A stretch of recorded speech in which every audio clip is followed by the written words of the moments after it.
want you to meet a young lady who I met not too far from here, Lebanon Valley College. We started dating in October of 1968. We got married in December of 1972. We lived in Lebanon. I taught in Pine Grove in Schuylkill County. She taught at Northern Lebanon High School before I went off to law school. We moved to Texas and then came back. It's my wife and the next First Lady of the Commonwealth of Pennsylvania, Susan.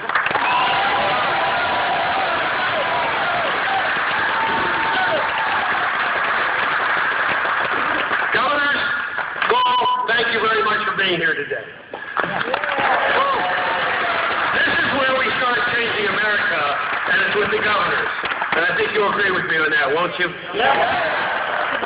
What great leadership. And Governor Christie, I was visualizing what you were describing there at the very end.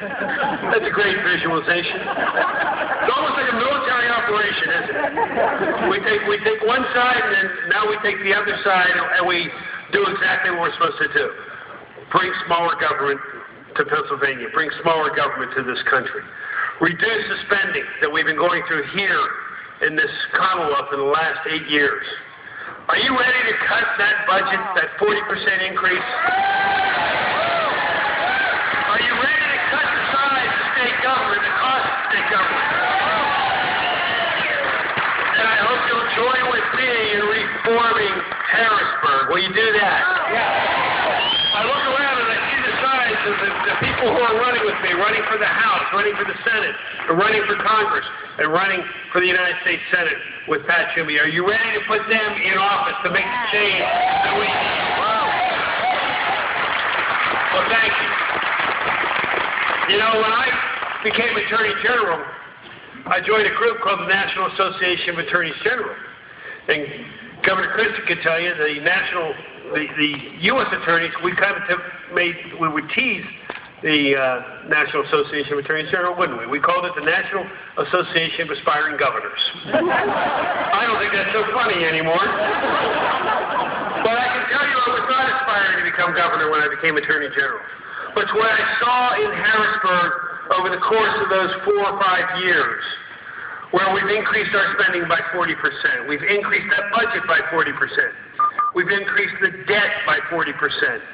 And we have a lot of young people here in this crowd, and we have Governor Christie's daughter, Sarah, behind me, whose debt we are creating, that they're going to have to pay, because we haven't controlled our own spending, as families would do at home. And I saw what we've been doing in Harrisburg, where some, not all, but some think taxpayers' money is their money and not taxpayers' money. And we've seen our economy go bad. We've seen unemployment go to the highest numbers it's been since the early 1980s. But I'll tell you what bothered me the most, and what convinced me when people came to me after 2008, after you elected me with a substantial number. What I looked at was that we are losing our most precious resource in Pennsylvania, our children. As you know, and I've said this to many of you before, of the children who are born, raised, and educated in Pennsylvania, 25% are leaving Pennsylvania to look for opportunity because we're not providing them the opportunity here. They're providing them opportunity in other states. They're providing them opportunities in some of the states that the governors represented behind me. Well, gentlemen, I want to keep our kids here in Pennsylvania, don't you? Yes! Woo! And the only way we can do that is to make ourselves competitive, to cut that spending, to cut the size and the cost of that state government, to cut the corruption in Harrisburg. That's the only way we can do it. And we got to start cutting the taxes. You know, I'm watching the ad, and I saw the ad about my opponent said, I've never created a private job in my life. Well, he's wrong. I created my own private job. I was in business myself. Let's correct him right there. But no, we know he never has either. Because there is no government official that creates a private sector job. Woo.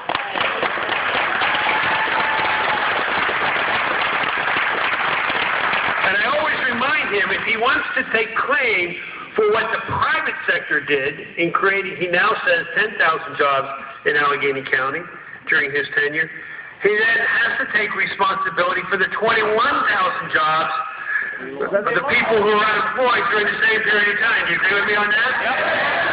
And there goes Dan wanting to be all things to all people at all times. And you know what? No leader can do that. You have to make the tough decisions, and that's exactly what Governor Christie said. And they make fun of me just being a prosecutor. I like being a prosecutor. It's a great job. We really enjoy it. But we know how to make the tough decisions, just like Governor Christie's made over in New Jersey. You know, Governor Christie just made a recent decision not to spend $2 billion that he didn't have.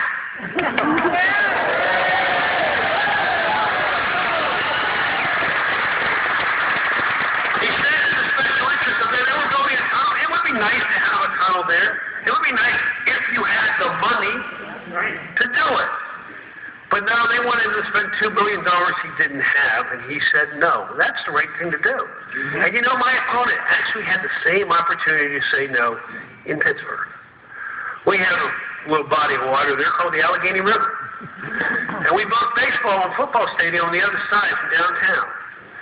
And I will admit, it was planned before he came into office to build, for some reason, a tunnel to go under the river and come up on the other side, so that we could put a station over there for the short subway that we have.